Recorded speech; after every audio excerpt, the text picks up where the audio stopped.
Hi guys and welcome back to the channel Deepak Yadav Education. Welcome to the daily current affairs of 16th of November 2021. तो guys आज है तारीख 16 नवंबर 2021 और है Tuesday. आज की तारीख से जितने भी मोस्ट इंपॉर्टेंट करंट अफेयर्स बनेंगे उन सभी करंट अफेयर्स को हम लोग डिटेल में डिस्कस करेंगे। ना वो बढ़ते हैं आगे, एक बार देख लेते हैं कौन कौन से आर्टिकल्स का डिस्कशन करना है आज के इस वीडियो में। सबसे पहला आर्टिकल बहुत ज़्यादा इंपॉर्टेंट होने वाला है। अभी हाल ही में हमारी सरकार ने दो स्कीम को लॉन्च किया है। एक स्कीम का नाम है रिटेल डायरेक्ट स्कीम और दूसरे का नाम है इंटीग्रेटेड ओम्बड्समैन स्कीम। तो दोनों स्कीम के बारे में हम लोग अच्छे से समझेंगे कि आखिरकार ये स्कीम अपना क्या काम करने वाली है। आर्टिकल बहुत इंपॉर्टेंट है इकोनॉमी के पर्सपेक्टिव से। साथ ही साथ मैं आप लोग को बता दूं, ये जो डेली करंट अफेयर का वीडियो है ये डेली मॉर्निंग में 5 बजे अपलोड हो जाता है और यहाँ पर हम लोग डेली बेसिस पर बहुत सारे आर्टिकल्स डिस्कस करते हैं जो कि यूपीएससी और स्टेट पीएससी के पॉइंट ऑफ व्यू से बहुत इंपॉर्टेंट होते हैं। और हर एक आर्टिकल को इतना डिटेल में डिस्कस करते हैं कि इनके रिगार्डिंग कोई भी क्वेश्चन प्रीलिम्स या मेंस में आता है तो उनको आप लोग इजीली सॉल्व कर पाओगे। उसी प्रकार से दूसरा आर्टिकल वो भी बहुत इंपॉर्टेंट होगा। हम बात करेंगे, चाइना ने अभी एक वॉरशिप को एक्सपोर्ट किया है पाकिस्तान को। अभी एक वॉरशिप पाकिस्तान को दिया गया आईएनएस तुगरेल। अब इससे भारत के ऊपर क्या इंपैक्ट पड़ेगा, प्लस भारत क्या क्या अपने इनिशिएटिव्स लेकर रेडी है, हम लोग इन कंट्रीज को किस प्रकार से टैकल कर सकते हैं, हमारे पास कौन कौन से वेपन्स आज के टाइम पर है। बहुत सारी इंपॉर्टेंट इंफॉर्मेशन यहाँ पर कवर की जाएगी। बहुत सारी नई नई चीज़ें आप लोगों को इस वीडियो में जानने को मिलने वाली हैं। उसी प्रकार से थर्ड आर्टिकल अगेन एक और बहुत इंपॉर्टेंट आर्टिकल है। यूएस के अंदर इन्फ्लेशन काफ़ी ज़्यादा देखने को मिला। अब यूएस के अंदर जब महंगाई बढ़ी है तो इससे भारत के ऊपर क्या इंपैक्ट पड़ेगा इसको हम लोग समझेंगे। भारत के अंदर इन्फ्लेशन की सिचुएशन को समझेंगे। इन्फ्लेशन के बारे में काफ़ी सारी चीज़ें हम लोग यहाँ पर कवर करने वाले हैं। अगेन इकोनॉमी का एक इंपॉर्टेंट टॉपिक है। देन उसके बाद इसके बाद एक और बहुत इंपॉर्टेंट टॉपिक चर्चा में है। क्लाइमेट चेंज की वजह से लोकस्ट इन्फेस्टेशन हुआ है। अभी आपको मालूम होगा पिछले साल हमने देखा था लोकस्ट अटैक काफ़ी ज़्यादा देखने को मिला। ठीक है, उसने क्रॉप्स को काफ़ी ज़्यादा बर्बाद किया है। तो डिस्कस करेंगे ये जो लोकस्ट अटैक है, कहीं ना कहीं जो लोकस्ट एक तरीके से इनका जो पूरा झुंड घूम रहा है ये क्लाइमेट चेंज से अफेक्ट होता है। तो हम लोग इन दोनों को रिलेट करके समझने वाले हैं। बहुत अच्छा आर्टिकल यहाँ पर पब्लिश हुआ है। देन उसके बाद एक आर्टिकल चर्चा में है, छठा एडिशन हुआ है शक्ति 2021 का। तो डिस्कस करेंगे आखिरकार कौन कौन सी कंट्रीज के बीच में ये अभ्यास होता है। फिर एट द लास्ट एक और बहुत इंपॉर्टेंट आर्टिकल है, डेस्टिनेशन नॉर्थ ईस्ट इंडिया को लेकर एक आर्टिकल आया है। अभी हमने लगभग 7 दिन का फेस्टिवल सेलिब्रेट किया है नॉर्थ ईस्टर्न रीजन के अंदर। हम डिस्कस करेंगे कि भारत के लिए नॉर्थ ईस्टर्न रीजन किस प्रकार से इंपॉर्टेंट है, प्लस भारत आज के टाइम पर नॉर्थ ईस्टर्न रीजन को और ज़्यादा अच्छे से सॉलिडराइज करने के लिए क्या क्या कर रहा है। ये सारी चीज़ें हम लोग आज के इस वीडियो में डिस्कस करने वाले हैं। मतलब ओवरऑल वीडियो बहुत इंपॉर्टेंट होने वाला है। तो बढ़ते हैं आगे। आगे बढ़ने से पहले गाइस, अगर आप लोगों को इस लेक्चर का पीडीएफ चाहिए तो नीचे डिस्क्रिप्शन बॉक्स में आप सभी लोगों को टेलीग्राम का लिंक दिया गया है। वहां से जाकर आप लोग इस लेक्चर के पीडीएफ को डाउनलोड कर सकते हो। और ये है मेरी Instagram ID Deepak Yadav education. चाहो तो आप लोग मुझे यहाँ पर फॉलो कर सकते हो। अपनी जितनी भी क्वेरीज है मुझसे आप लोग यहाँ पर पूछ सकते हो। बाय द वे, दोनों ही चीज़ों का लिंक आपको नीचे डिस्क्रिप्शन बॉक्स में मिल जाएगा। साथ ही साथ जैसा मैं डेली बेसिस पर बोलता हूं यार, यहाँ तक पहुंच गए हो तो वीडियो को लाइक जरूर कर देना। एक छोटी सी रिक्वेस्ट है, आज का अगेन हम लोगों ने टारगेट रखा है डेली वाला ही 1K प्लस लाइक्स को आपको पहुंचाने हैं, जैसा आप लोग डेली बेसिस पर करके दिखा देते हो। अब फटाफट रिवीजन करते हैं, क्योंकि हमारे इस वीडियो की खास बात यही है कि हम लोग करंट इश्यूज को तो डिस्कस करते करते हैं, प्लस प्रीवियस डे के जो भी करंट अफेयर होता है उनका रिवीजन करते हैं। मतलब कल हमने जो भी डिस्कशन किया था उनका फटाफट एक ओवरव्यू लेंगे। साथ ही साथ मैं आपको बहुत सारे क्वेश्चंस यहाँ पर आप लोगों से पूछने वाला हूँ, उनका आंसर आपको नीचे कमेंट सेक्शन में देना है। सबसे पहला आर्टिकल कल हमने डिस्कस किया था लियोनिड मीटियोर शार के बारे में। अभी 6 नवंबर से लेकर 17 नवंबर के बीच तक हम लोग को काफ़ी सारे ये मीटियोर शार देखने को मिलेगा। मैंने आप लोग को समझाया था 17 नवंबर को सबसे ज़्यादा मीटियोर शार देखने को मिलने वाले हैं रात में। ऊपर जाकर आप लोग देख सकते हो, एक तरीके से आसमान में आपको बहुत सारे मीटियोर शार देखने को मिलेगा। मीटियोर शार क्या होता है मैं आप लोगों को पहले ही समझा चुका हूँ, लेकिन आज आप लोगों को बताना है मीटियोर, मीटियोरॉइड और मीटियोराइट, इन तीनों के बीच में क्या डिफरेंस होता है। नीचे कॉमेंट सेक्शन में बताना। अभी कल ही हम लोगों ने इसको डिस्कस किया है। दोनों उसके बाद एक आर्टिकल कल हमने डिस्कस किया था सबमरीन वेला के बारे में। तो अभी हाल ही में सबमरीन वेला भारत में आ चुकी है। अभी क्या है, ये जो वेला है बेसिकली कौन से प्रोजेक्ट के अंदर बनाई गई है, नीचे कमेंट सेक्शन में आप लोगों को बताना है। और वो प्रोजेक्ट कौन कौन सी कंट्रीज, मतलब भारत ने किस कंट्री के साथ मिलकर उस प्रोजेक्ट को पूरा कर रहा है, ये भी आप लोग को नीचे कमेंट सेक्शन में बताना है। देन उसके बाद कल मैंने आपको समझाया था प्रिविलेज मोशन के बारे में, तो काफ़ी चर्चा में है प्रिविलेज मोशन कि जो हमारा कल्चर मिनिस्टर है, हमारे कल्चर मिनिस्टर ने एक गलत व्यक्ति को अपॉइंट कर दिया है, ऐसा लेकर काफ़ी सारे आर्टिकल्स पब्लिश हुए हैं। तो यहाँ पर जो कांग्रेस के चीफ व्हिप हैं, ठीक है, जयराम रमेश, इन्होंने क्या करा, प्रिविलेज मोशन को पास किया है। तो प्रिविलेज मोशन क्या होता है कल मैंने आपको डिटेल में समझाया था। नाउ आज आप लोग मुझे नीचे कमेंट सेक्शन में समझाने वाले हो। देन उसके बाद एक आर्टिकल हमने डिस्कस किया था, यमुना रिवर के अंदर फ्लोटिंग देखने को मिला है, झाग काफ़ी सारा हो चुका है, वहाँ पर झागी झाग देखने को मिल रहा है। आखिरकार इस झाग के पीछे का क्या कारण है, नीचे कमेंट सेक्शन में आप लोगों को बताना है, कल मैंने आपको समझाया था। देन उसके बाद एमपी लेड स्कीम के बारे में हमने डिस्कशन किया था। यहाँ पर मेंबर ऑफ पार्लियामेंट के लिए स्कीम है, क्या होता है, डेवलपमेंट के लिए यहाँ पर जो मेंबर ऑफ पार्लियामेंट होते हैं, चाहे वो राज्यसभा के हों चाहे वो लोकसभा के हो, इनको कुछ अमाउंट दिया जाता है पार्लियामेंट के थ्रू। लेकिन आपको बताना है कितना अमाउंट पहले दिया जाता था, ठीक है, और अब यहाँ पर कितने अमाउंट देने की बात की गई है, क्योंकि इस स्कीम को बीच में बंद कर दिया गया था कोरोना की वजह से, कि हमारी सरकार एक भी पैसा फालतू खर्च करना नहीं चाहती थी, इस वजह से इस स्कीम को बंद कर दिया गया था। नाउ अब इस स्कीम को वापस से चालू कर दिया गया है, लेकिन जो अमाउंट पहले दिया जाता था उससे कम अमाउंट दिया जाएगा। तो आपको बताना है पहले कितना अमाउंट दिया जाता था यहाँ पर और अब कितना अमाउंट हम लोग देने वाले हैं। देन उसके बाद हमने डिस्कस किया, कल ही हमने डिस्कस किया था जनजातीय गौरव दिवस के बारे में। तो 15 नवंबर को हम लोग जनजातीय गौरव दिवस के तौर पर सेलिब्रेट करेंगे। और दूसरी इंपॉर्टेंट चीज़, 15 नवंबर को एक और व्यक्ति हैं जिनका बर्थ एनिवर्सरी सेलिब्रेट किया जाता है, ठीक है, तो उनका नाम आपको नीचे कमेंट सेक्शन में बताना है, वो ट्राइबल पीपल से रिलेटेड है। तो अब आप लोग समझ गए होंगे, आई होप। ओके, तो बढ़ते हैं आगे, स्टार्ट करेंगे आज का डिस्कशन। आज का सबसे पहला आर्टिकल इकोनॉमी के पर्सपेक्टिव से इंपॉर्टेंट है और इकोनॉमी आती है हमारे जीएस पेपर 3 के अंदर। अब यहाँ पे बात करेंगे आरबीआई के रिटेल डायरेक्ट स्कीम के बारे में। बहुत इंपॉर्टेंट आर्टिकल है, बहुत सारे लोगों को इस आर्टिकल में कंफ्यूजन रहा है, लेकिन ध्यान से सुनते रहना और सारी चीज़ें आपको क्लियर होती हुई चली जाएंगी। आर्टिकल कहाँ से लिया गया है, द हिंदू न्यूज़पेपर से लिया गया है और यहाँ पर आप देख पाओगे मैं आपको सारे सोर्सेस दिखाता रहूँगा कि कहाँ कहाँ से आर्टिकल्स को लिया जा रहा है। तो हाल ही में हमारे प्राइम मिनिस्टर ने अभी 2 स्कीम को लॉन्च किया है। एक स्कीम का नाम है रिटेल डायरेक्ट स्कीम और यहाँ पर दूसरी स्कीम का नाम मेंशन नहीं है, मैं आपको बता देता हूँ, इंटीग्रेटेड ओम्बड्समैन स्कीम। तो इसकी जो दूसरी वाली स्कीम है उसको समझना बहुत आसान है, पहले मैं आपको लेकिन रिटेल डायरेक्ट समझाऊंगा, देन उसके बाद आपको ये ओम्बड्समैन वाली स्कीम भी समझाऊंगा। अब बात करते हैं इसके बारे में। देखो, इस स्कीम के बारे में जो अनाउंसमेंट है वो पहले ही हो चुका था, नाउ फाइनली अब इसको लॉन्च कर दिया गया है। अनाउंसमेंट फरवरी 2021 में कर दिया गया था और आरबीआई ने इसको लेकर काफ़ी हद तक प्रपोजल जारी कर दिया। प्लस यहाँ पर क्या है, जो रिटेल इन्वेस्टर होते हैं, देखो यहाँ पर जो इन्वेस्टर होते हैं, कुछ बहुत सारे प्रोफेशनल इन्वेस्टर्स होते हैं, बड़े इन्वेस्टर्स, लेकिन यहाँ पर बहुत सारे छोटे छोटे इन्वेस्टर्स होते हैं जो कि अपने पैसा लगाना चाहते हैं। तो क्या होता है, अब यहाँ पर अपना पैसा वो गवर्नमेंट सिक्योरिटीज़ में नहीं लगा सकते थे। एक तरीके से आरबीआई के अंदर उनका अकाउंट वगैरह नहीं हुआ करता था। जो छोटे मोटे इन्वेस्टर होते हैं, क्या उनका आरबीआई में अकाउंट होता है? तो नहीं। लेकिन अब क्या होगा, अब यहां पर जो रिटेल इन्वेस्टर है उनको परमिशन दी गई है, उनका एक अकाउंट होगा आरबीआई के साथ और उस अकाउंट को बोला गया है गिल्ट अकाउंट। अब आप कहोगे क्या यहां पर पैसों का ट्रांजैक्शन होगा? तो नहीं, यहां पर कोई भी पैसा डेबिट क्रेडिट नहीं होने वाला। यहां पर जो भी डेबिट क्रेडिट होगा वो होगा ट्रेजरी बिल या फिर गवर्नमेंट सिक्योरिटी।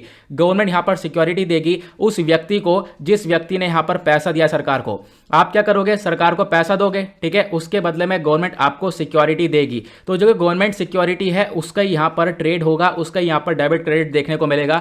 कोई मनी का ट्रेड नहीं होगा, लेकिन आपका जो पैसा है वो कहीं नहीं जाने वाला। गवर्नमेंट उसको लेकर एक सिक्योरिटी आपको प्रोवाइड करवाएगी, ठीक है, ये आप लोग को ध्यान रखना है। गवर्नमेंट सिक्योरिटी क्या होती है आखिरकार मैं आगे और अच्छे से समझाने वाला हूं, बट अभी यहां पर आई होप आपको थोड़ी बहुत चीजें समझ में आ गई होंगी कि जो रिटेल इन्वेस्टर हैं, पहले क्या होता था, ये जो एक तरीके से जो छोटा सा व्यक्ति है, मान लो कोई व्यक्ति है, इसका अकाउंट है बैंक के अंदर, अभी डायरेक्टली बैंक में पैसा जमा करता था, ठीक है, तो आरबीआई ने बोला, आरबीआई ने कहा कि भाई बैंक में क्या जरूरत है पैसा जमा करने की, आप डायरेक्टली यहां पर आपको पैसा इन्वेस्ट करना है, आप आरबीआई को दो और बदले में जो सरकार उधर खड़ी है, सरकार हमें गवर्नमेंट सिक्योरिटी देगी और हम आपको एक तरीके से गवर्नमेंट सिक्योरिटी प्रोवाइड करवा देंगे।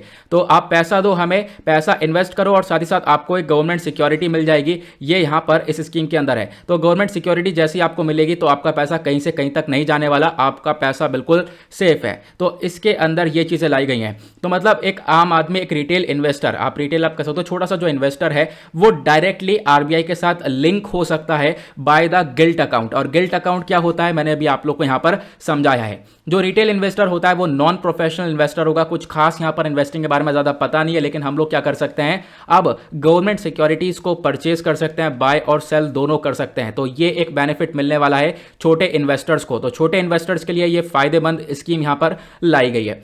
अब क्या होगा, इसका मकसद क्या है? इसका मकसद यही है कि जो गवर्नमेंट सिक्योरिटीज़ हैं उनको डाइवर्सिफाई किया जाए। अभी तक यहाँ पर गवर्नमेंट सिक्योरिटी बैंक को दी जाती थी, इंश्योरेंस कंपनीज को दी जाती थी, क्योंकि यहाँ पर हम लोग यहाँ पर नहीं पैसा जमा करते थे। आरबीआई जब पैसा लेता था, मान लो सरकार को पैसे की ज़रूरत है तो वो बैंक से ले लेती थी, ठीक है। बैंक को बदले में गवर्नमेंट सिक्योरिटी दे देती थी कि आपका पैसा वापस आ जाएगा। लेकिन अब क्या हुआ, सरकार ने बोला हम डायरेक्टली इंसानों से पैसा लेंगे, डायरेक्टली यहाँ पर जो छोटे मोटे इन्वेस्टर्स हैं उनसे पैसा लेंगे। तो हम लोग क्या करेंगे, डायरेक्टली यहां पर आरबीआई के अंदर गिल्ट अकाउंट आपको देखने को मिलेगा। डायरेक्टली आप पैसा जमा करो और बदले में आपको गवर्नमेंट सिक्योरिटी मिल जाएगी। ये प्रोसेस यहां पे रखा गया है। जो बैंक का बीच में काम है ये खत्म कर दिया गया। बैंक में बीच काफी सारा कमीशन वगैरह भी खाता था, तो अब इनका काम खत्म हो चुका है। तो जैसे bank, insurance companies, mutual funds, पहले इनके थ्रू ही हम लोग क्या करते थे, गवर्नमेंट सिक्योरिटीज को परचेज करते थे। अब आप लोग यानी जो रिटेल इन्वेस्टर्स है वो डायरेक्टली यहां पर इसको कर पाएंगे, ये यहां पे बताया गया है। आई होप आपको अब अच्छे से क्लियर हो चुका है। नाउ इसका स्कोप क्या होगा? देखो इसका स्कोप ये होगा कि आप लोग इन्वेस्ट करोगे सरकार की सिक्योरिटीज़ के अंदर, गवर्नमेंट सिक्योरिटीज़ के साथ साथ जो ट्रेजरी बिल्स होते हैं उसके अंदर, स्टेट डेवलपमेंट डोल्स के अंदर, सोवरेन गोल्ड बॉन्ड्स के अंदर, ये सारे पेपर वर्क है। मतलब आप यहाँ पर मान लो आपने, जैसे हम लोग इसको समझते हैं सोवरेन गोल्ड बॉन्ड को, आपने सोने में इन्वेस्ट किया है, ठीक है, आपने पैसा लगाना है सोने में, तो आप जरूरी नहीं है फिजिकली सोना खरीदो, ठीक है, जरूरी नहीं है आप घर पे लेकर आओ सोने को, आप ऐसे यहाँ पर पैसा लगा सकते हो। गोल्ड के जैसे दाम बढ़ेंगे आपका पैसा भी उसी प्रकार से बढ़ता रहेगा। सरकार के पास ये पैसा जमा कर देना है, सरकार बदले में आपको वो पेपर वर्क प्रोवाइड करवा देगी, बॉन्ड प्रोवाइड करवा देगी, ठीक है, और उस पर प्लस इंटरेस्ट भी मिलेगा। मतलब पूरा प्रॉपर ऐसा काम चलता है, पेपर वर्क ये देखने को मिलेगा। तो उसी प्रकार से गवर्नमेंट सिक्योरिटी भी है, ठीक है। आई होप आपको क्लियर हो चुका है। तो अब यहाँ पर आप इन्वेस्ट कर सकते हो इस पूरे प्रोसेस के अंदर में, सरकार आपको एक सिक्योरिटी यहाँ पर देने वाली है। तो आखिरकार सिक्योरिटी कर रहे हैं। गवर्नमेंट सिक्योरिटी होती क्या है? तो गवर्नमेंट सिक्योरिटी एक इंस्ट्रूमेंट सा मिलेगा आपको, जो कि सेंट्रल गवर्नमेंट प्रोवाइड करवाएगी या स्टेट गवर्नमेंट प्रोवाइड करवाएगी आप लोगों को। जब भी आप पैसा दोगे, पैसा सरकार को दे रहे हो तो उसके बदले में आपको एक सिक्योरिटी, एक पेपर मिल जाएगा, जिससे आपका पैसा कहीं नहीं जाने वाला, वो आपका ही पैसा है और रिटर्न में आपको वो पैसा मिलेगा, प्लस उसके साथ ब्याज भी मिलेगा अगर आप लोग यहाँ पर इन्वेस्ट कर रहे हो तो। आई होप आपको क्लियर हो चुका है। अब गवर्नमेंट सिक्योरिटी में एक तो बॉन्ड होते हैं, बॉन्ड लंबे समय के लिए रखे जाते हैं। लंबे समय के लिए आपने सरकार के पास पैसा रखा है, सरकार उस पर रिटर्न भी अच्छा देगी। लेकिन क्या होता है, एक होता है ट्रेजरी बिल। ट्रेजरी बिल छोटे समय के लिए होते जाते हैं, थोड़े टाइम के लिए होते हैं, जिनको हम लोग शॉर्ट टर्म बोलते हैं, ठीक है। तो ट्रेजरी बिल शॉर्ट टर्म के लिए होता है, लगभग 91 डेज के लिए, 182 डेज के लिए, 364 डेज के लिए। लेकिन यहाँ पर जो लॉन्ग टर्म वाले होते हैं वो उनको कहते हैं हम लोग बॉन्ड्स वगैरह, ठीक है। तो इसके बारे में आपको ध्यान रखना है। ये सारे होते हैं गवर्नमेंट सिक्योरिटी ही हैं, ठीक है। देन उसके बाद गिल्ट के बारे में आप लोगों को बता ही दिया है कि गिल्ट अकाउंट क्या है। गिल्ट अकाउंट अब ओपन होगा, आप डायरेक्टली आरबीआई के साथ लिंक हो सकते हो, आरबीआई के साथ अपना ये गिल्ट अकाउंट ओपन करवा सकते हो। अब इसका इंपॉर्टेंस क्या है? इंपॉर्टेंस यह है कि हम लोग आत्मनिर्भर भारत की तरफ काफी बढ़ेंगे। अभी तक हम लोग ज्यादातर जो इन्वेस्टिंग है वो बैंक के थ्रू कर रहे हैं, म्यूचुअल फंड्स के थ्रू कर रहे हैं, इनडायरेक्ट मैनर में ये इन्वेस्टिंग हो रही थी, लेकिन अब नहीं होगा, अब डायरेक्टली आप इन्वेस्ट करोगे। इसी वजह से इसको बोला गया है रिटेल डायरेक्ट स्कीम, ताकि आप लोग डायरेक्टली यहां पर इन्वेस्टमेंट करो। तो इसी वजह से यहां पर इसको आरडीएस बोला गया है, ठीक है। तो इसके बारे में ध्यान रखना है। देन उसके बाद क्या होगा, गवर्नमेंट सिक्योरिटी को लेकर पहले यहां पर इतनी इन्वेस्टिंग होती नहीं थी। नाउ अब यहां पर गवर्नमेंट सिक्योरिटी का जो भी ये व्यापार है वो बहुत अच्छा हो जाएगा, बहुत स्मूथ हो जाएगा। जो छोटे छोटे इन्वेस्टर्स हैं वो भी यहां पर सरकार को पैसा दे पाएंगे, सरकार में पैसा लगा पाएंगे। अब इससे क्या होगा, सरकार को अगर पैसा चाहिए होगा तो सरकार यहां पर ऐसी सिक्योरिटी जारी करके जो बोरोइंग से उसको लेकर आ सकती है। तो ये भी आप लोग देख पाओगे। तो ये कुछ इंपॉर्टेंस यहां पर इस स्कीम के देखने को मिलेंगे। साथ ही साथ मैंने आपको एक और स्कीम के बारे में बताया था, वो था इंटीग्रेटेड ओम्बड्समैन स्कीम, ठीक है। उसके बारे में सारी चीजें मेंशन नहीं की गई हैं, मैं आपको डायरेक्टली बता देता हूं। जो इंटीग्रेटेड ओम्बड्समैन स्कीम है, इसका क्या काम होगा, आपके लिए एक पोर्टल तैयार कर दिया जाएगा, ठीक है। और क्या होगा, वो आरबीआई के पास होगा। मान लो जो छोटे मोटे बैंक है, मान लो कोई बैंक हो गया या फिर आप कह सकते हो एनबीएफसीज हो गए, ठीक है। अब क्या हो गया, अगर आपको इनसे कहीं ना कहीं कंसर्न पैदा हो रहा है, मतलब कि कहीं ना कहीं आपका इनसे विवाद हो चुका है, आपने कोई काम कहा था, आपका काम हो नहीं पा रहा है बैंक के अंदर, तो अपनी डायरेक्ट आप कंप्लेंट लिख सकते हो इस पोर्टल पर। डायरेक्टली आप लोग आरबीआई से कंप्लेंट कर सकते हो और आरबीआई उसके रिगार्डिंग एक स्टेप उठाएगा। तो उसको बोला गया है इंटीग्रेटेड ओम्बड्समैन स्कीम। यहां पर क्या होगा, जो आरबीआई है वो कुछ ओम्बड्समैन ऑफिसर को जारी रखेगा, हायर करेगा, और फिर वो ऑफिसर्स आपकी जो भी कंप्लेंट्स होंगी बैंक को लेकर, वो सारी कंप्लेंट्स को देखने वाले हैं। आई होप आपको ये भी क्लियर हो चुका है। आगे बढ़ेंगे नेक्स्ट आर्टिकल पर। आज का जो दूसरा आर्टिकल है वो इंटरनेशनल रिलेशंस के पर्सपेक्टिव से इंपॉर्टेंट है और आईआर आता है जीएस पेपर 2 के अंदर। आर्टिकल काफी इंपॉर्टेंट है। चाइना ने अभी एक्सपोर्ट किया है एक वॉरशिप, किसको? पाकिस्तान को। तो चाइना ने दिया पाकिस्तान को एक सबसे बड़ा स्टेल्थ वॉरशिप। अब इसका इंपैक्ट क्या होगा भारत के ऊपर, ये हम लोग समझने वाले हैं। एक इंपॉर्टेंट आर्टिकल है। सबसे पहले तो आपको समझना है जो अभी यहाँ पर शिप दिया गया है उसका नाम क्या है। उसका नाम है PNS तुगरिल। ठीक है, सॉरी मैंने शायद INS तुगरिल शुरुआत में बोल दिया था। यह है PNS तुगरिल। तो यहाँ पर आपको ध्यान रखना है, एक फ्रीगेट है, एक छोटा सा शिप है, लेकिन अपने आप में काफ़ी खतरनाक है। अब इससे डेफिनेटली इंडिया को काफ़ी कंसर्न हो सकते हैं। तो एक एक करके हम लोग सारी चीज़ों को क्लियर करने वाले हैं। नाउ बेसिकली जो ये शिप है इसके अंदर जो टेक्नोलॉजी है वो काफ़ी हद तक एडवांस है। यहाँ पर सरफेस टू एयर मिसाइल देखने को मिलेगा, सरफेस टू सरफेस मिसाइल्स इस पूरे शिप के अंदर देखने को मिलेंगे। तो अपने आप में इंपॉर्टेंट है। प्लस यहाँ पर निगरानी रखने के लिए काम करेगा। इसको यहाँ पर मैंने अभी आपको बताया एक स्टेल्थ वॉरशिप बोला गया है। ठीक है, इसको स्टेल्थ क्यों बोला गया है? क्योंकि यहाँ पर क्या होगा, ये रडार के पकड़ में नहीं आएगा। ठीक है, अब रडार इसको नहीं पकड़ पाएगा, तो क्या है, इसी वजह से इसको स्टेल्थ वॉरशिप बोला गया है। देन उसके बाद इस वॉरशिप के अंदर एक लंबी रेंज की मिसाइल भी रखी गई है। तो अपने आप में देख पाओगे बहुत सारे वेपन्स यहाँ पर इक्विप करे गए हैं, बहुत सारे वेपन्स लगाए गए हैं, जो कि पाकिस्तान नेवी को बहुत हेल्प करने वाला है। डेफिनेटली पाकिस्तान नेवी को यहाँ पर एक सपोर्ट मिलेगा, एक बहुत बड़ी स्ट्रेंथ मिलने वाली है इस शिप की मदद से। अब बात करते हैं भारत को इससे क्या कंसर्न है, चिंता वाली बात क्या है। अब देखो पाकिस्तान को ही मिल रहा है तो और क्या कंसर्न वाली बात होगी। पाकिस्तान, चाइना और भी एक दो कंट्री, अफगानिस्तान हो गया, इनसे काफ़ी सारे कंसर्न हैं आज के टाइम पर भारत को। अब पाकिस्तान की नेवी या फिर और ज़्यादा स्ट्रांग होते रहेंगे तो इससे कंसर्न तो बढ़ेगा ही डेफिनेटली। क्या है, जो खासकर इंडियन ओशन वाला रीजन है यहाँ पर कंसर्न बढ़ सकते हैं। यहाँ पर जो विवाद है पाकिस्तान इंडिया के वो और ज़्यादा बढ़ते हुए नजर आ सकते हैं। साथ साथ क्या है ना, चाइना पाकिस्तान के साथ पार्टनर भी कर रहा है। चाइना और पाकिस्तान के रिलेशन ऑलरेडी काफ़ी अच्छे हैं, तो चाइना बार बार यहाँ पर पाकिस्तान के साथ पार्टनर भी कर सकता है। प्लस यहाँ पर और भी जो अपने शिप्स वगैरह वो भी प्रोवाइड करवा सकता है। इससे पाकिस्तान और ज़्यादा स्ट्रांग हो सकता है और इससे इंडिया को कंसर्न डेफिनेटली होंगे ही होंगे। लेकिन उसके बाद यहां पर बताया गया कि हमें पाकिस्तान के साथ साथ चाइना से भी बहुत सारे कंसर्न है, क्योंकि चाइना एक ऐसी कंट्री बन चुका है जिसने बहुत सारे मिलिट्री बेसिस को परचेज किया। अभी आपको मालूम होगा जो हॉर्न ऑफ अफ्रीका वाला रीजन है जहां पर बहुत सारी कंट्रीज देखने को मिलती हैं, वहां पर एक जिबूटी वाला रीजन पड़ता है। हॉर्न ऑफ अफ्रीका ऐसा बना हुआ है, ठीक है, वहां पर जिबूटी वाला एक रीजन है, वहां पर एक मिलिट्री बेस को चाइना ने अभी पूरी तरह से रख लिया है। चाइना के पास वो मिलिट्री बेस है, प्लस पाकिस्तान का ग्वादर पोर्ट भी चाइना के पास है, प्लस उसके बाद अभी हमने देखा श्रीलंका का जो हम्बन तोता पोर्ट है वो भी चाइना के पास ही है। चाइना ने इतने सारे पोर्ट्स अलग अलग कंट्रीज के अंदर खरीद लिए हैं और चाइना पाकिस्तान इकोनॉमिक कॉरिडोर देखने को मिलेगा। तो इस प्रकार से आप देख पाओगे जितने भी ये पोर्ट हैं, चाइना पाकिस्तान इकोनॉमिक कॉरिडोर है, इन सब चीज़ों की वजह से भारत को चाइना ने पूरी तरह से घेर लिया है, जिसको हम लोग बोलते हैं स्ट्रिंग ऑफ पर्ल, यानी कि एक मोतियों की माला बुंदी है पूरी तरफ से, चारों तरफ से यहाँ पर भारत को यहाँ पर घेर लिया है चाइना ने। अभी मैं आपको मैप में भी दिखाऊंगा अच्छे से, ये आपको देख सकते हो, इसको बोलते हैं हम लोग स्ट्रिंग ऑफ पर्ल। ठीक है, क्या बोला जाता है इसको? String of pearl. यहाँ पे आप देख पाओगे ये एक तरीके से ऊपर आपको चाइना देखने को मिलेगा, ये चाइना पाकिस्तान इकोनॉमिक कॉरिडोर हो गया जिसको सीपैक बोलते हैं। उसके बाद ये ग्वादर पोर्ट से कनेक्ट कर रहा है ना, और फिर उसके बाद यहाँ पर आप देख पाओगे मालदीव्स के अंदर काफ़ी हद तक यहाँ पर चाइना का आपको बहुत सारा इन्वेस्टमेंट देखने को मिलेगा।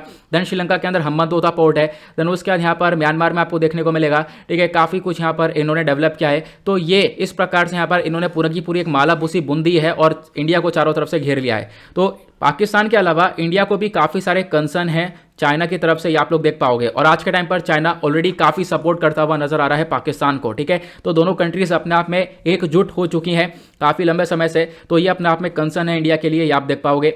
देन उसके बाद अब क्या क्या बताया गया? अब ये बताया गया है कि ये तो हमने देख लिया कि पाकिस्तान चाइना क्या कर रहे हैं, अब इंडिया इन चीज़ों को कैसे टैकल कर रहा है वो हम लोग समझेंगे।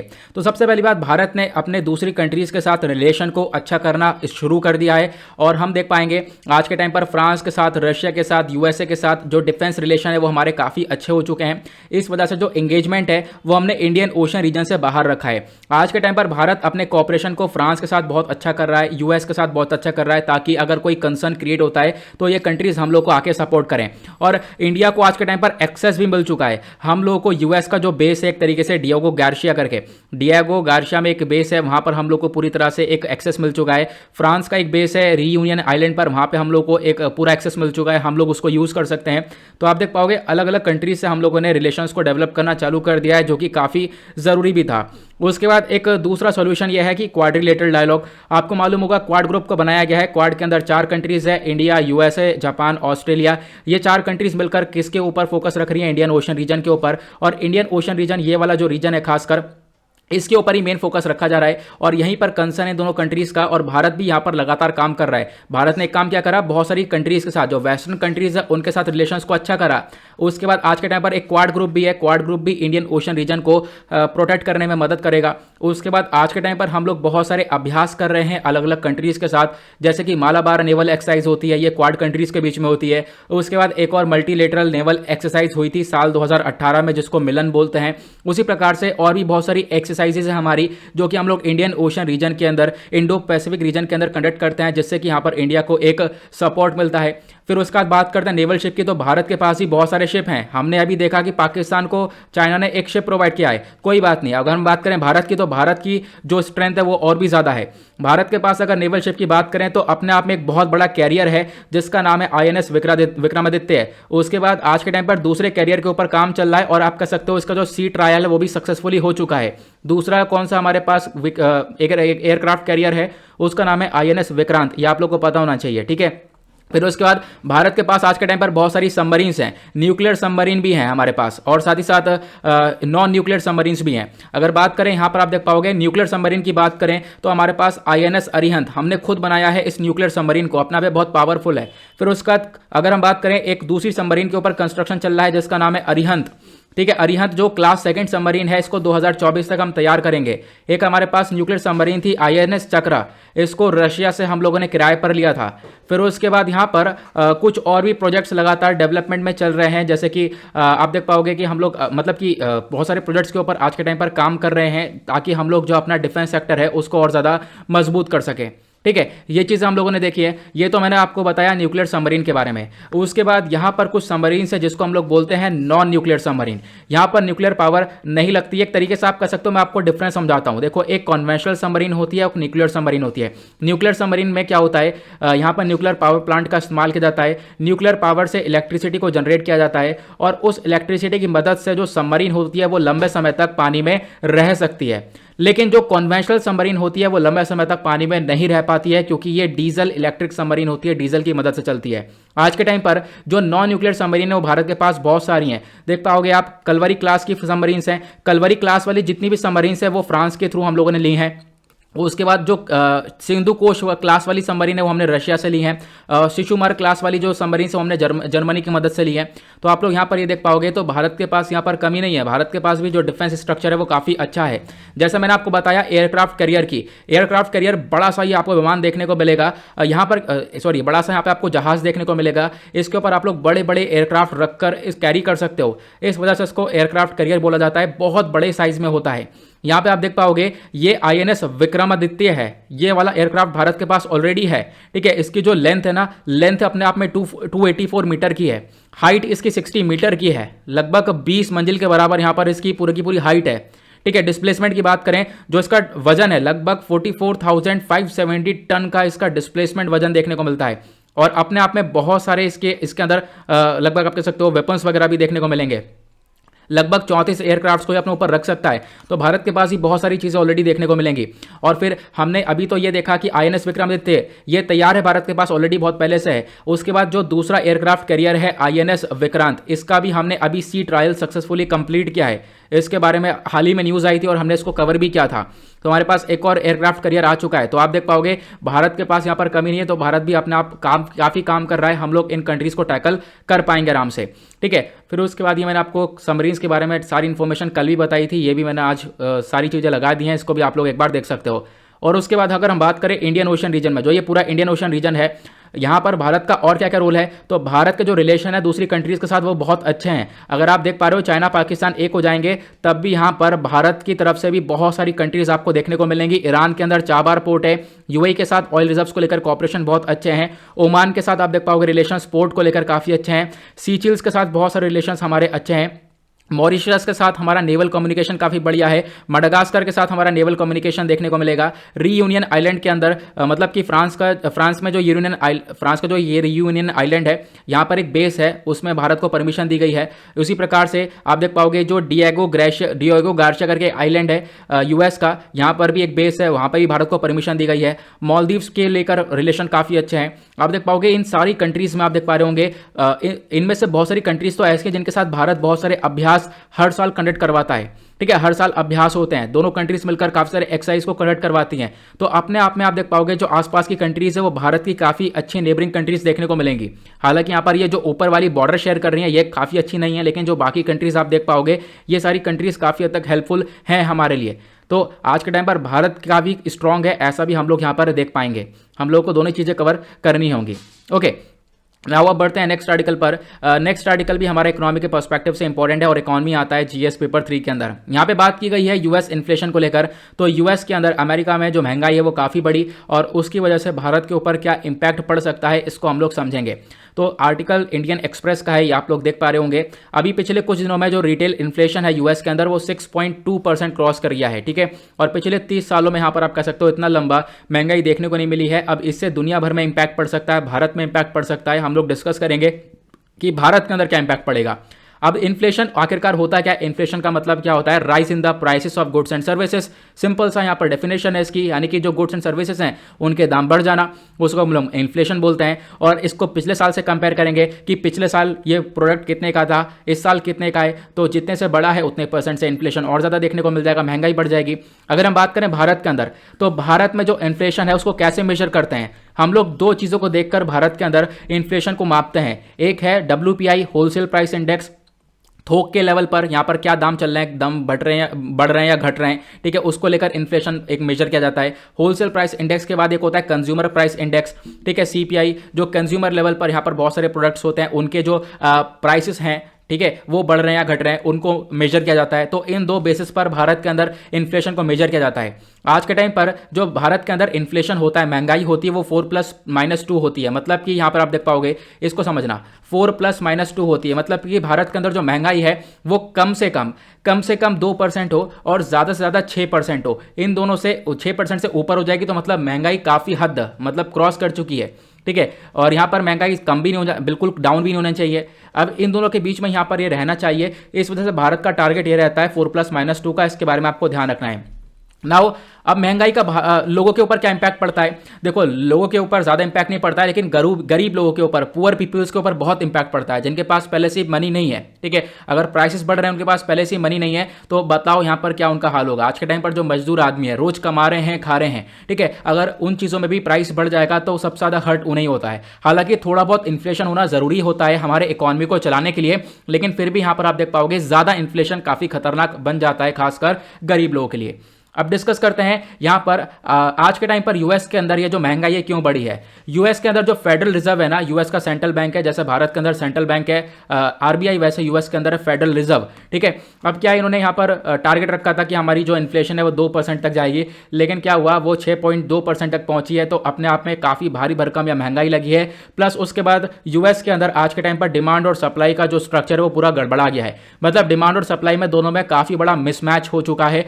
तो इसकी वजह से यहाँ पर इन्फ्लेशन देखने को मिला है, महंगाई ज़्यादा देखने को मिली है। और इसमें कोरोना भी काफ़ी बड़ा कारण है जिसकी वजह से यहाँ पर इन्फ्लेशन इंक्रीज हुआ है। अब मैं आपको डिमांड वाला जो मैंने अभी बताया है मैं आपको समझाता हूँ। देखो इन्फ्लेशन काम कैसे करता है।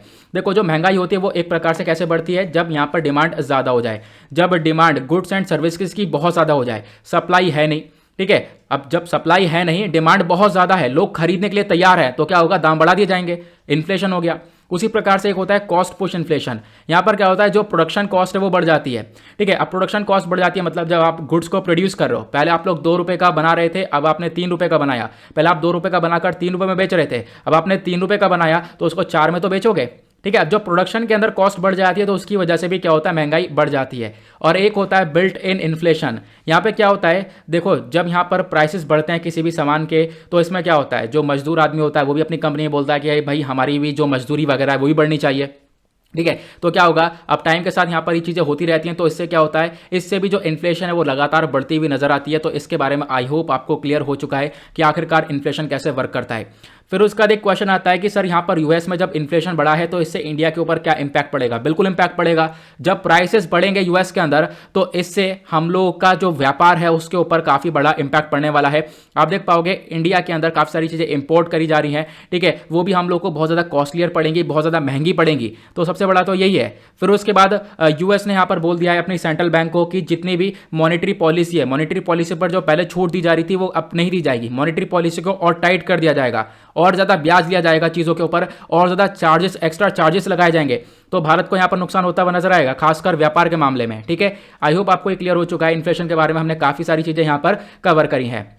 आगे बढ़ते हैं अगले आर्टिकल पर। नेक्स्ट आर्टिकल एनवायरमेंट के पर्सपेक्टिव से इंपॉर्टेंट है, और एनवायरमेंट आता है जीएस पेपर 3 के अंदर।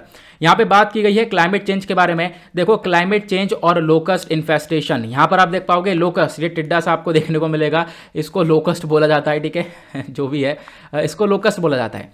अब ये क्या है, अभी पिछले साल हम लोगों ने देखा, ये जो लोकस्ट है, इनकी जनसंख्या इतनी भारी मात्रा में बढ़ी थी ना कि इन्होंने बहुत ज़्यादा नुकसान किया, करोड़ों रुपए की फसल इन्होंने डुबा दी है। अभी मैं आपको कुछ इमेजेस दिखाऊंगा, आपको सारी चीजें यहां पर नजर आएंगी। अभी क्या हुआ है, न्यूज में क्यों है, डाउन टू अर्थ का आर्टिकल है, बताया गया जो लोकस्ट इन्फेस्टेशन है, यहां पर ये जो लोकस्ट की वजह से दिक्कतें बनी हैं, इसके पीछे का कहीं ना कहीं रीजन क्लाइमेट चेंज भी है। क्लाइमेट चेंज की वजह से यहां पर ये लोकस्ट की दिक्कत बढ़ी है। अब हम डिस्कस करेंगे कि आखिरकार ऐसा क्यों हुआ है। तो हमने देखा ये जो लोकस्ट है, इसकी प्रॉब्लम अफ्रीका के अंदर, इंडिया के अंदर पिछले कुछ सालों में काफी बढ़ चुकी है, और हमने देखा क्लाइमेट चेंज का इंपैक्ट भी पिछले कुछ सालों में काफी बढ़ रहा है। तो क्लाइमेट चेंज कहीं ना कहीं इस लोकस्ट से रिलेट होता है। अब क्लाइमेट चेंज की वजह से ये लोकस्ट ज्यादा बढ़ते हुए नजर आए हैं अफ्रीका और इंडिया में। मैं आपको बताऊंगा आगे क्यों है ऐसा। पहले आपको लोकस्ट अटैक के बारे में मैं समझाता हूं। लोकस्ट, जैसे हमने अभी यहां पर इस वाले इंसेक्ट को देखा है, ये वाला इंसेक्ट जो है, इसका पूरा नाम क्या है, साइंटिफिक नेम, खासकर इसका साइंटिफिक नेम है स्किस्टोरसेट्सा ग्रेगेरिया। ठीक है, यहां पर आपको ध्यान रखना है, इसका साइंटिफिक नेम है स्किस्टोरसेट्सा ग्रेगारिया करके यहां पर इसका नाम है। ये ग्रासहॉपर देखने को मिलता है। ठीक है, छोटा सा ग्रासहॉपर है बेसिकली। अब क्या है ना, जब ये अकेला होता है तो नुकसानदायक नहीं होता, लेकिन जब ये भीड़ में होता है तो बहुत ज़्यादा खतरनाक होता है। भीड़ में होता है मतलब कि हमारे तो खतरनाक नहीं है, लेकिन फिर क्या है, फिर ये क्रॉप्स के लिए, फसल के लिए बहुत ज़्यादा खतरनाक होता है। जो इसकी स्पीड होती है लगभग 150 किलोमीटर तक हर रोज़ यहाँ पर ये ट्रैवल कर सकता है, और रास्ते में चलते चलते भूख लगते लगते सारी जितनी भी हरी भरी चीज़ें सब खा लेगा, सारी चीज़ लपेट लेगा। तो अपने आप में कितना खतरनाक है ये। कुछ ऐसी इमेजेस है, मैं अभी आपको 2-3 इमेजेस दिखाने वाला हूँ, एक एक करके देखते हुए चले जाना। कुछ इस प्रकार की इमेजेस अफ्रीका के अंदर से कैप्चर करी गई हैं। ये आप देख पाओगे, ये लोकस्ट का अटैक हुआ था। इस प्रकार से इतनी भारी मात्रा में ये लोकस्ट देखने को मिलेंगे जिन्होंने फसलों को बर्बाद किया है। ये आप दूसरा इमेज देख सकते हो कि किस प्रकार के मामले में यहाँ पर ये लोकस्ट देखने को मिल रहा है। ये आप एक इमेज देख पा रहे होंगे, जो पेड़ है बेसिकली, इस पेड़ पर किस प्रकार से लोकस्ट यहाँ पर बड़े पड़े हैं। अब क्या है, इसी पेड़ को खा जाएंगे पूरी तरह से, यहाँ पर जो ग्रीनरी है उसको चबा जाएंगे। देख पाओगे यहाँ पर एक और इमेज ये देख पा रहे होंगे, यहाँ पर कितनी सारी लोकस्ट देखने को मिल रही हैं जो कि यहाँ पर खा रही हैं इस पूरे के पूरे ग्रीनरी को। तो इसी प्रकार से क्या होता है, यहाँ पर जो ग्रीनरी है इसको बर्बाद क्या है इन लोकस्ट ने पिछले कुछ सालों के अंदर। अब क्या इसका इंपैक्ट के बारे में डिस्कस करें तो इसने लाइवलीहुड को काफी बुरी तरह से अफेक्ट किया है। लोगों के लिए यहाँ पर फूड यहाँ पे उगाया जा रहा है और फूड को ये बर्बाद कर रहा है, तो इसकी वजह से यहाँ पर लोगों के लिए काफी बड़ी चिंता वाली बात पैदा हुई है। उसके बाद वर्ल्ड बैंक के अकॉर्डिंग बात करें तो ईस्ट अफ्रीका के अंदर, यमन के अंदर, सिर्फ इन 2 जगह की बात कर रहा हूं मैं, ईस्ट अफ्रीका और यमन के अंदर जो बर्बादी हुई है ना क्रॉप की, वो लगभग 8.5 बिलियन डॉलर्स की बर्बादी हुई है साल 2020 के अंदर। और इस जितनी बर्बादी है इन्हीं लोकस्ट ने करी है, तो आप समझ सकते हो 8.5 बिलियन डॉलर्स की बर्बादी। और फिर उसके बाद यहां पर वर्ल्ड फूड प्रोग्राम का एक रिपोर्ट आता है। वर्ल्ड फूड जो ये प्रोग्राम है, इन्होंने बोला है ये एक तरीके से अगर हमने इसको कंट्रोल नहीं किया तो ये जो पूरा नुकसान है ये आने वाले टाइम पर बढ़ सकता है और तेजी से बढ़ता हुआ चला जाएगा, ऐसा यहाँ पे बताया गया। आज के टाइम पर क्या हो रहा है ना, लोकस्ट की ब्रीडिंग काफी ज्यादा हो रही है, लोकस्ट की पैदावार काफी बढ़ रही है, और इसका कहीं ना कहीं लिंक क्लाइमेट चेंज से है। हम लोग एक एक करके समझेंगे। आज के टाइम पर जो लोकस्ट की सिचुएशन है, लोकस्ट की प्रॉब्लम है, सबसे ज्यादा कौन कौन सी कंट्रीज में है, इंडिया, पाकिस्तान, ईरान, कुछ इन कंट्रीज में देखने को मिलेगा। अब क्या है, क्लाइमेट चेंज की वजह से यहां पर इन कंट्रीज में काफी बड़ा इफेक्ट देखने को मिलेगा। क्योंकि हुआ क्या था, आप ये देख पा रहे होंगे, ये अरेबियन सी है। अरेबियन सी में क्या हुआ, बहुत सारे साइक्लोन्स आते हैं। अभी हमने देखा कि साइक्लोन जो अम्फान है वो आया था। ठीक है, साइक्लोन अम्फान 2019 में बे ऑफ बंगाल में आया। और जब साइक्लोन आता है तो क्या होता है, हवा काफी तेजी से चलती है, ये भी आप लोगों को मालूम होगा, है ना, हवा काफी तेजी से चलती है। और खास बात यह है, जो लोकस्ट है ये लोकस्ट भी हवा के साथ ही बहता है। जहां पर हवा बढ़ रही है उसी हवा को यहां पर फॉलो करता हुआ चलता है। अब यहां पर साइक्लोन आया, साइक्लोन यहां पर आने के बाद जो हवा है वो भगी भगी चली गई इधर की साइड पर, इस वाले एरिया पर, इस वाले एरिया पर। तो लोकस्ट क्या है, वो इन वाले एरियाज में ज्यादातर घुसते हुए चले गए और इनको काफी अफेक्ट किया है। तो क्लाइमेट चेंज की वजह से इन साइक्लोन्स की वजह से जो लोकस्ट है इनका अटैक काफी बड़ा है इन वाले रीजन के अंदर, ये यहां पर बताने की कोशिश की गई थी। आई होप आपको ये क्लियर हो चुका है। ठीक है, ये वाले एरिया हो गए, ये वाला एरिया हो गया, ये वाला एरिया हो गया, यहां पर सबसे ज्यादा सबसे ज्यादा लोकस्ट अटैक देखने को मिलता है। अब आपके दिमाग में क्वेश्चन आ रहा होगा, यार ये कीटनाशक वाली बीमारी डालो, ये दवाई डालो और इनको खत्म करो। देखो, पेस्टिसाइड एक अप्रोप्रिएट सॉल्यूशन नहीं है। हालांकि मार सकते हैं हम लोग इन कीटनाशक का इस्तेमाल करके, इन पूरे कीड़ों को मार सकते हैं, लेकिन क्या है कि इससे नुकसान किससे होगा? एनवायरमेंट को नुकसान होगा, क्योंकि आप लोगों को बहुत ज़्यादा मात्रा में, बहुत भारी भरकम मात्रा में कीटनाशक चाहिए, ठीक है, पेस्टिसाइड चाहिए। अगर आप इतना यूज़ करोगे तो उससे एनवायरमेंट को नुकसान होगा, और एनवायरमेंट के साथ साथ जो ह्यूमन हेल्थ है उसको भी नुकसान होता हुआ नजर आएगा, क्योंकि वो क्रॉप्स के साथ, जो हमारी फसलें हैं उनके साथ काफ़ी हद तक एक तरीके से रिएक्ट करेगा। तो इसकी वजह से यहाँ पर हम लोग ज़्यादा मात्रा में इस्तेमाल नहीं कर सकते हैं, लेकिन फिर भी हमने किया है।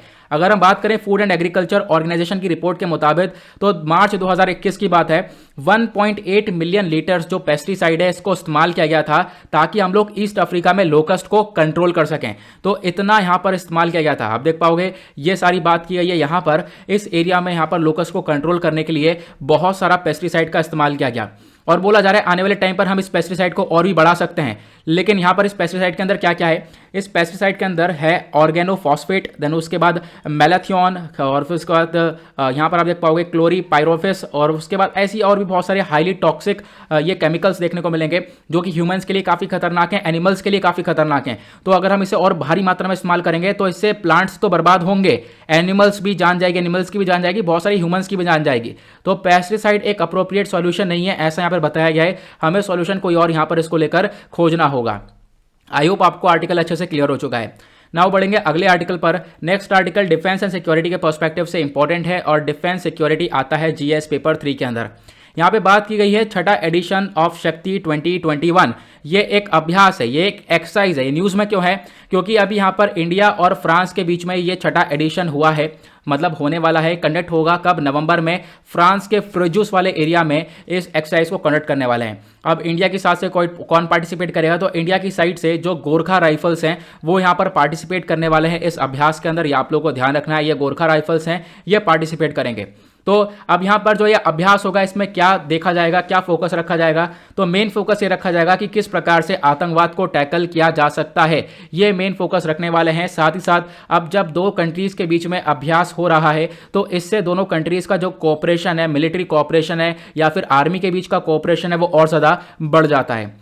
फिर उसके बाद यहाँ पर बोला गया जो ये वाली एक्सरसाइज है ये इन दोनों कंट्रीज के बीच में बहुत पहले से हो रही है। 2011 से यहाँ पर इसको स्टार्ट कर दिया गया था, और लगभग एक बार ये इंडिया में होती है, दूसरी बार फ्रांस में होती है।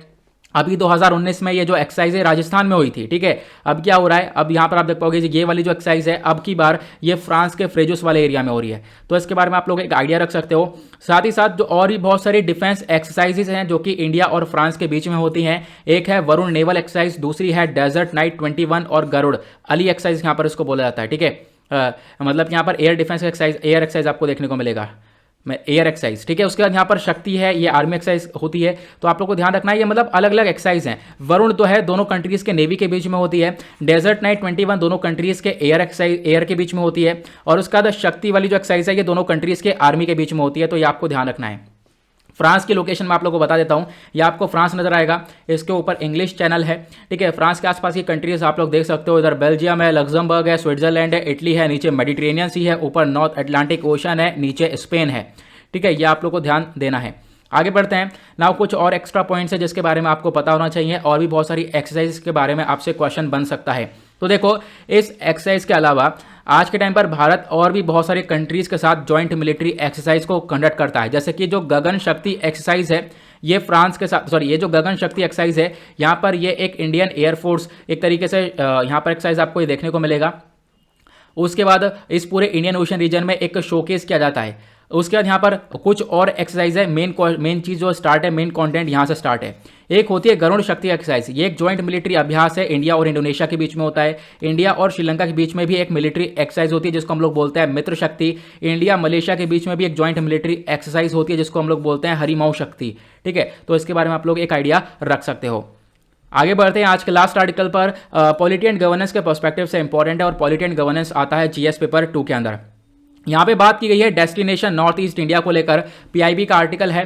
हाल ही में लगभग 7 दिन का cultural festival of North East, इसको हम लोगों ने सेलिब्रेट किया है as a part of 75 year of independence. अब क्या है, हम लोग डिस्कस करेंगे ये जो नॉर्थ ईस्टर्न रीजन है ये भारत के लिए क्यों है इतना इंपॉर्टेंट।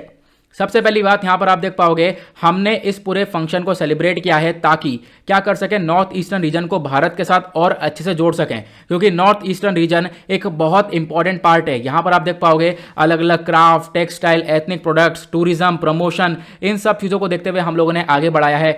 ठीक है, नॉर्थ ईस्टर्न इंडिया का पार्ट है। अब हम लोग क्या कर रहे हैं, इंडिया के साथ, मेन इंडिया के साथ इसको और ज़्यादा कनेक्ट करने की बातचीत करते हैं। नॉर्थ ईस्टर्न रीजन ये वाला रीजन है जहां पर सिक्किम, अरुणाचल प्रदेश, असम, मेघालय, नागालैंड, मणिपुर, मिजोरम, त्रिपुरा, ये सारे स्टेट आपको देखने को मिलेंगे। ये पूरा हमारा नॉर्थ ईस्टर्न रीजन है। यहाँ पर ये कनेक्ट होता है भारत के साथ एक चिकन नेक के थ्रू। आपको मालूम होगा उसको हम लोग बोलते हैं चिकन नेक, और उसको एक और कॉरिडोर के नाम से बोला जाता है। उस कॉरिडोर का नाम नीचे कमेंट सेक्शन में बताओ। ठीक है, अब क्या है, यहाँ पर हम लोग इसको थोड़ा सा डिस्कस करते हैं। आज के टाइम पर भारत में बहुत सारे ऑर्गेनाइजेशंस यहाँ पर भारत के इन्वॉल्व थे। हमने इस पूरे सेलिब्रेशन को काफ़ी अच्छे से किया है। हमने यहाँ पर इस फेस्टिवल को अच्छे से सेलिब्रेट किया है। भारत का यहाँ पर एक ऑर्गेनाइजेशन है नॉर्थ ईस्टर्न काउंसिल। ठीक है, यहाँ पर क्या है, एक नोडल एजेंसी है जो कि मेन काम करती है लगभग, हाँ मतलब कि एक नोडल एजेंसी है हमारी इकोनॉमिक और सोशल डेवलपमेंट के लिए। जो नॉर्थ ईस्टर्न रीजन है वहाँ पर डेवलपमेंट करने के लिए एक एजेंसी बनाई गई है। यहाँ पर क्या है, जो 8 स्टेट्स हैं नॉर्थ ईस्टर्न रीजन के, अरुणाचल प्रदेश, आसाम, मणिपुर, मेघालय, मिजोरम, नागालैंड, सिक्किम और त्रिपुरा। ठीक है, जो ये 8 रीजन से 8 स्टेट्स हैं बेसिकली, यहाँ पर इनको यहाँ पर बनाया गया, इनको कॉन्स्टिट्यूट किया गया था 1971 में एक एक्ट ऑफ पार्लियामेंट के थ्रू। तो इसके बारे में आप लोग एक आइडिया रख सकते हो। आज के टाइम पर जो ये पूरा नॉर्थ ईस्टर्न वाला रीजन है बेसिकली ये वाला, ये भारत के लिए बहुत इंपॉर्टेंट रोल प्ले करता है। क्यों, यहाँ पर हम डिस्कस करते हैं इसका इंपॉर्टेंस क्या है। सबसे पहला इसकी लोकेशन देखो, इसकी लोकेशन ऐसी जगह पर है जहाँ पर उसके आगे और भी बहुत सारी कंट्रीज है। क्योंकि आप देख पाओगे जो नॉर्थ ईस्टर्न रीजन है इसके इधर ही बांग्लादेश देखने को मिलेगा, नीचे म्यांमार देखने को मिलेगा। तो बांग्लादेश, म्यांमार के साथ भी हम लोग को अपने रिलेशंस को मेंटेन करना है। तो यहाँ पर काफ़ी सारी कंट्रीज के साथ नॉर्थ ईस्टर्न रीजन वाला जो पार्ट है वो रिलेशंस को अपने बॉर्डर्स को शेयर करता है। तो इसी वजह से नॉर्थ ईस्टर्न रीजन वाला पार्ट हमारे लिए काफ़ी इंपॉर्टेंट है। प्लस उसके बाद आसियान के साथ एंगेजमेंट करने के लिए काफ़ी ज़्यादा इंपॉर्टेंट पार्ट है। क्योंकि यहाँ पर आप देख पाओगे, मैं आपको एक मैप दिखाता हूँ। ठीक है, यहाँ पर आप देख पा रहे होंगे ये इंडिया का मैप है। ठीक है, आसियान कंट्रीज कौन सी हैं, ये ईस्ट वाली कंट्रीज जो ईस्टर्न सेक्टर वाली हैं। आसियान के अंदर आपको ये 10 कंट्रीज देखने को मिलेंगी, Brunei, Thailand, Myanmar, Laos, Indonesia, Malaysia, Philippines, Cambodia, Singapore और वियतनाम। ये सारी कंट्रीज आपको ये देखने को मिलेंगी, Malaysia, Cambodia, Philippines, Indonesia, Singapore, ये सारी कंट्रीज आपको यहाँ पर देखने को मिलेंगी। ये सारी कौन सी आसियान कंट्रीज हैं। तो हम लोग इसके ऊपर फोकस कैसे रख पाएंगे, जब हमारा ये वाला रीजन जो नॉर्थ ईस्टर्न वाला रीजन है ये स्ट्रॉन्ग रहेगा। ठीक है, नॉर्थ ईस्टर्न रीजन को इस वजह से हम लोग भारत के साथ हमेशा कनेक्ट करने की कोशिश करते हैं, हम लोग की बाकी ये वाले जो रीजन्स हैं इनके ऊपर अच्छे से फोकस रख सकें। यहाँ पे बांग्लादेश, म्यांमार भी आ जाता है। तो यहाँ पर भारत एक अपनी पॉलिसी चलाता है जिसको हम लोग बोलते हैं, कौन सी पॉलिसी, एक्ट ईस्ट पॉलिसी। मतलब इन कंट्रीज के साथ जो ईस्टर्न कंट्रीज हैं इनके साथ हम लोग अपने रिलेशंस को अच्छा करके रख सकें, इस वजह से इसको एक्ट ईस्ट पॉलिसी बोला जाता है। प्लस उसके बाद जो नॉर्थ ईस्टर्न रीजन है ये अपने आप में बहुत इंपॉर्टेंट भी है, क्योंकि सारे जो नेशनल पार्क, ज़्यादातर वाइल्ड लाइफ सेंचुरीज आपको इन्हीं एरियाज में देखने को मिलेंगी। जैसे काजीरंगा नेशनल पार्क एक मोस्ट फेमस पार्क है वन हॉर्न राइनोस का, ये यहीं पर पाया जाता है आसाम में। देन उसके बाद मानस नेशनल पार्क हो गया, नमेरी, ओरंग, दिब्रू, आसाम, फिर उसके बाद नमदफार ये हो गया, फिर उसके बाद बालपक्रम, और भी बहुत सारे नेशनल पार्क्स हैं जो कि आपको नॉर्थ ईस्टर्न वाले रीजन में पाए जाते हैं। तो कहीं ना कहीं यहाँ पर टूरिज्म को प्रमोट करने के लिए रीजन बहुत इंपॉर्टेंट है। इस वजह से भारत के लिए काफ़ी हद तक इंपॉर्टेंट रोल प्ले करता है ये वाला रीजन। प्लस कल्चरल सिग्निफिकेंस भी काफ़ी ज़्यादा है। आज के टाइम पर बहुत सारी ट्राइबल पॉपुलेशन, बहुत सारे आदिवासी लोग इसी नॉर्थ ईस्टर्न वाले रीजन में रहते हैं। ठीक है, जैसे कि यहाँ पर ये लोग अलग अलग फेस्टिवल्स को भी सेलिब्रेट करते हैं। हॉर्नबिल फेस्टिवल हो गया, ठीक है, ये नागालैंड के अंदर सेलिब्रेट किया जाता है। उसके बाद पांग, लापसोल और भी बहुत सारे फेस्टिवल्स हैं। ठीक है, तो इसी वजह से यहाँ पर एक बहुत इंपॉर्टेंट पार्ट है भारत के लिए, और इसी वजह से भारत बहुत सारे इनिशिएटिव्स लेकर चलता है। भारत यहाँ पर बहुत सारे इनिशिएटिव लेकर चलता है ताकि नॉर्थ ईस्टर्न वाले रीजन को हम लोग अपने साथ और ज़्यादा मजबूत करके रख सकें। जैसे कि एक है ministry of development of north eastern region करके, यहाँ पर एक आपको इनिशिएटिव ये देखने को मिलेगा। यहाँ पर क्या है, जो डिपार्टमेंट ऑफ डेवलपमेंट है जो कि क्या करता है, लगातार नॉर्थ ईस्टर्न वाले रीजन के अंदर डेवलपमेंट किया गया है। उसके बाद बहुत सारे कनेक्टिविटी प्रोजेक्ट्स आज के टाइम पर भारत चला रहा है। भारत ने यहाँ पर एक प्रोजेक्ट चालू किया हुआ है, Kaladan multi modal transit project. दूसरा प्रोजेक्ट है Bangladesh, China, India, Myanmar corridor. मैं आपको बताता हूँ, ये यहाँ पर ये वाला प्रोजेक्ट है Kaladan multi modal transit project. यहाँ पर आप देख पाओगे भारत ने किस प्रकार से कनेक्टिविटी बढ़ाई है। लगभग यहाँ पर जो हमारा नॉर्थ ईस्टर्न रीजन है इसके साथ, नॉर्थ ईस्टर्न रीजन से आप देख पाओगे यहाँ पर कोलकाता, वेस्ट बंगाल हो गया। वेस्ट बंगाल से कनेक्ट किया है हम लोगों ने, कहाँ पर, वेस्ट बंगाल से हमने कनेक्ट किया है मिजोरम को। देख पाओगे किस प्रकार से कनेक्ट किया है, सी रूट के माध्यम से। यहाँ पर हम लोग सी रूट से आए। ठीक है, यहाँ पर सी रूट से आने के बाद क्या हुआ, हमने समुद्र के रास्ते से आने के बाद सेतुए तक पहुंचे। म्यांमार का जो सेतुए वाला रीजन यहाँ तक पहुंचा हम लोगों ने। सेतुआ वाले रीजन से हमने एक रिवर, एक नदी के रास्ते गए पलेतवा तक। पलेतवा म्यांमार के अंदर है। फिर पलेतवा से कलेतवा तक गए। कलेतवा ये मतलब ये जो रेड वाला लाइन है हाईवे के माध्यम से। तो आप देख पाओगे इस प्रकार से हमने कनेक्टिविटी बना रखी है। तो आज के टाइम पर बहुत सारे प्रोजेक्ट्स हम लोग चला रहे हैं ताकि हम लोग अपने नॉर्थ ईस्टर्न वाले रीजन को अच्छे से आगे कनेक्ट कर सकें। उसी प्रकार से दूसरा रीजन है बांग्लादेश, चाइना और इंडिया म्यांमार का कॉरिडोर। ये आप देख पाओगे यहाँ पर ये इंडिया से शुरू होता है कोलकाता से। कोलकाता से बांग्लादेश को कनेक्ट किया गया है। बांग्लादेश के सिलहट को कनेक्ट किया गया। सिलहट से म्यांमार के मांडले वाले रीजन को कनेक्ट किया गया है। फिर मांडले वाले रीजन से चाइना के कनमिंग वाले रीजन को कनेक्ट किया गया है। तो आप देख पाओगे ये कुछ कॉरिडोर्स बनाए गए हैं और आज के टाइम पर भारत इनके ऊपर काम कर रहा है ताकि हम लोग नॉर्थ ईस्टर्न वाले रीजन को और ज़्यादा मजबूत बना सकें। ठीक है। फिर उसके बाद यहाँ पर टूरिज्म को प्रमोट करने के लिए भारत सरकार ने और भी स्कीम चलाई है। स्वदेश दर्शन स्कीम चलाई है ताकि यहाँ पर टूरिज्म को प्रमोट किया जा सके। तो सरकार आज के टाइम पर बहुत सारे इनिशिएटिव उठा रही है नॉर्थ ईस्टर्न रीजन को और ज़्यादा बेहतर बनाने में। तो इसके बारे में आप लोग को ध्यान रखना है। आई होप आपको सारी चीज़ें क्लियर हो चुकी हैं। एक रिकैप ले लेते हैं क्या क्या हमने डिस्कस किया। हमने रिटेल डायरेक्ट स्कीम के बारे में समझा। उसके बाद चाइना ने अभी एक वॉरशिप एक्सपोर्ट किया है उसके बारे में समझा। यूएस के अंदर इन्फ्लेशन हुआ, इससे भारत के ऊपर क्या इंपैक्ट पड़ा है इसके बारे में समझा। क्लाइमेट चेंज और लोकस्ट का कनेक्शन समझा हमने। अभी छठा एडिशन हुआ है शक्ति का, वो हमने समझा। फिर उसका नॉर्थ ईस्ट इंडिया क्यों इंपॉर्टेंट है भारत के लिए, वो हमने समझा। आई होप आपको सारे आर्टिकल अच्छे से क्लियर हो चुके हैं ना। वो इसी के साथ करते हैं हम लोग अपने लेक्चर को समाप्त। मिलते हैं आप लोगों से नेक्स्ट वीडियो में। आज के लिए bye bye, have a nice day, thank you and जय हिंद।